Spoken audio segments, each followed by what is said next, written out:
नमस्कार दोस्तों, क्या आपने कभी किसी को सुना है जो हर वक्त डींगे मारता है? मैं सबसे श्रेष्ठ हूँ, मेरे जैसा कोई नहीं।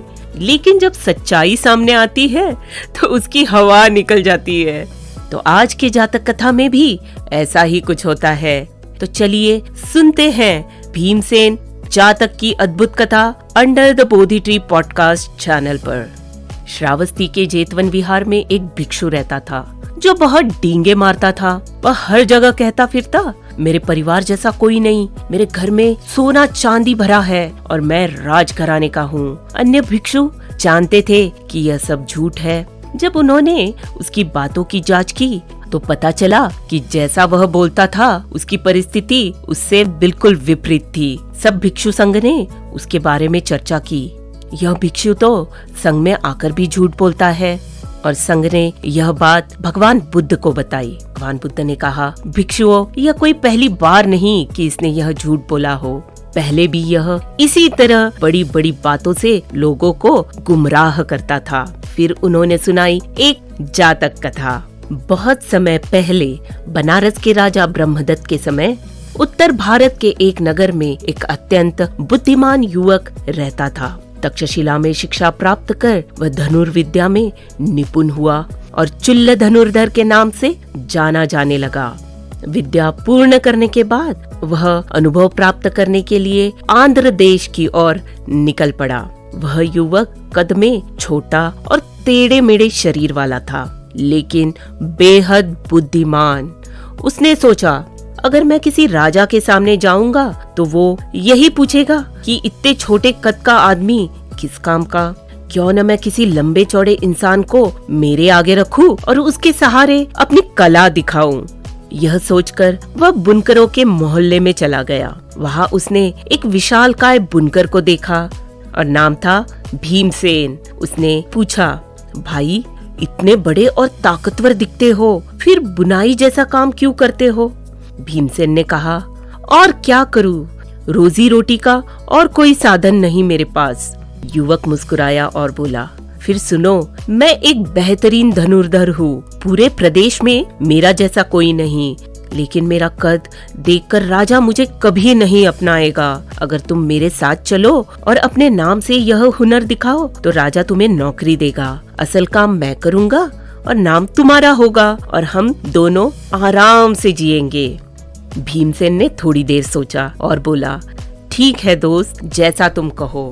और यही शुरू हुई उस चालाक छोटे धनुर्धर और उसके हट्टे उस छोटे बुद्धिमान युवक ने अपने विशाल साथी भीमसेन को साथ लेकर बनारस पहुंचा। राजमहल के फाटक पर पहुंचकर उसने भीमसेन से कहा, भीमसेन, तुम आगे रहो, मैं बस तुम्हारा सहायक बनकर पीछे रहूंगा। राजा के दरबार में जब दोनों पहुँचे तो राजा ने पूछा, कहो वीर, किस काम से आए हो? भीमसेन ने सीना चौड़ा कर कर कहा, महाराज, मैं इस धरती का सबसे महान धनुर्धर हूँ।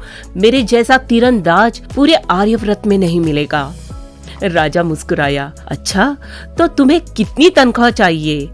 भीमसेन बोला, 1000 स्वर्ण मुद्राएं हर पखवाड़े। फिर राजा ने पूछा, यह छोटा आदमी कौन है तुम्हारे साथ? भीमसेन बोला, महाराज, ये मेरा छोटा सेवक है। राजा ने कहा, तुम दोनों अब मेरी सेवा में रख लिए जाते हो।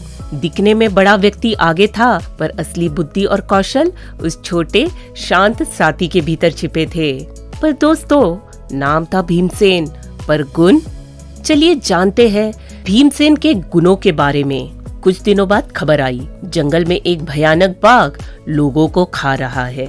राजा ने कहा, भीमसेन, क्या तुम उसे मार सकते हो? भीमसेन ने गर्व से उत्तर दिया, क्यों नहीं राजन, मैं योद्धा हूँ। मैं अगर बाघ न पकड़ सकूं तो मुझे धनुर्धर क्यों कहेंगे? भीमसेन ने बड़ी बड़ी बातें तो बोल दी थी, लेकिन वह अंदर से घबराया हुआ था। वह डरते डरते ही घर लौटा और छोटे बुद्धिमान धनुर्धर के पास गया। छोटे धनुर्धर ने शांत होकर एक सादा सा उपाय बताया, गांव वालों की बड़ी टोली जुटाओ। जब बाघ भड़क कर निकले वे उसे मार डाले, तब तुम झाड़ी में छुप जाओ और मुंह के बल लेट जाओ। जैसे ही बाघ मर जाए, बस एक बेल काटो, उसे हाथ में लेकर शव के पास जाओ और जोर से कहो, अरे किसने इस बाघ को मार दिया? मैं तो इसे बेल से बांधकर राजा के पास लेके जाने वाला था। मैं अभी ही बेल लेने गया था। छोटे धनुर्धर ने समझाया कि यह सुनकर गांव वाले डरेंगे कि तुम उन्हें राजा के पास शिकायत कर दोगे। वे तुम्हें चुप कराने के लिए माफी मांगेंगे और दूसरी ओर राजा भी तुम्हें वीर समझेगा। भीमसेन ने योजना मानी और ठीक वैसा ही हुआ। योजना पूरी तरह सफल रही। भीमसेन ने वही किया जो छोटे धनुर्धर ने बताया था। कुछ दिनों बाद फिर एक खबर आई कि रास्ते पर एक जंगली भैंसा लोगों पर हमला कर रहा है। राजा ने फिर भीमसेन को बुलाया। छोटे धनुर्धर के बताए तरीके से उसने वही चाल दोहराई और इस बार भी कामयाब रहा। अब भीमसेन राजा का प्रिय योद्धा बन गया था। धन, शोहरत और अहंकार ने उसके सिर चढ़ना शुरू कर दिया। वह उस छोटे बुद्धिमान साथी से कहने लगा, अब मुझे तुम्हारी जरूरत नहीं। क्या तुम्हें लगता है दुनिया में एक ही हो जो तुम ऐसा सोच सकते हो? दोस्तों, अब कहानी एक नया मोड़ लेने वाली है, क्योंकि दोस्तों जब बुद्धि से ज्यादा घमंड बोलने लगे तो विनाश दूर नहीं होता। चलिए आगे सुनते हैं। कुछ दिनों बाद बनारस पर एक शत्रु राजा ने चढ़ाई कर दी। उसने संदेश भेजा, या तो राज्य सौंप दो या युद्ध के लिए तैयार हो जाओ। राजा ने तुरंत आदेश दिया, भीमसेन अब समय है अपनी वीरता दिखाने का। भीमसेन पूरे कवच में सजा एक भारी युद्ध हाथी पर चढ़ा और निकल पड़ा। पर उसका छोटा साथी, वही चतुर धनुर्धर, जानता था कि भीमसेन के भीतर साहस से ज्यादा घमंड है। इसलिए उसने भी कवच पहन लिया और उसके पीछे बैठ गया ताकि कोई अनहोनी न हो सके। शहर के द्वार खुले, युद्ध का बिगुल बज गया और हाथी सेना के आगे निकला। पर जैसे ही रणभेरी गूंजी, भीमसेन का रंग उड़ गया। उसके हाथ पैर कांपने लगे, चेहरा पीला पड़ गया। युद्ध भूमि का दृश्य भीमसेन का बस का नहीं था। भय ने उसे पूरी तरह तोड़ दिया।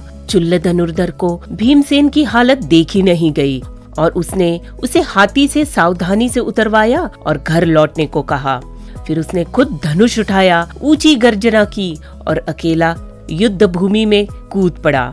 उसने शत्रु के शिविर को चीरते हुए उनके राजा को बंदी बना लिया और विजयी होकर बनारस लौटा। राजा उसकी वीरता से अभिभूत हो गया। उसने चुल्ल धनुर्धर को सम्मान और इनामों से लाद दिया। उस दिन से छोटे धनुर्धर की कीर्ति पूरे देश में फैल गई। भीमसेन को भी कुछ दान देकर उसे घर भेज दिया गया। पर लोगों को अब साफ समझ गया था, शरीर का आकार नहीं, बुद्धि और साहस ही सच्ची वीरता की पहचान है।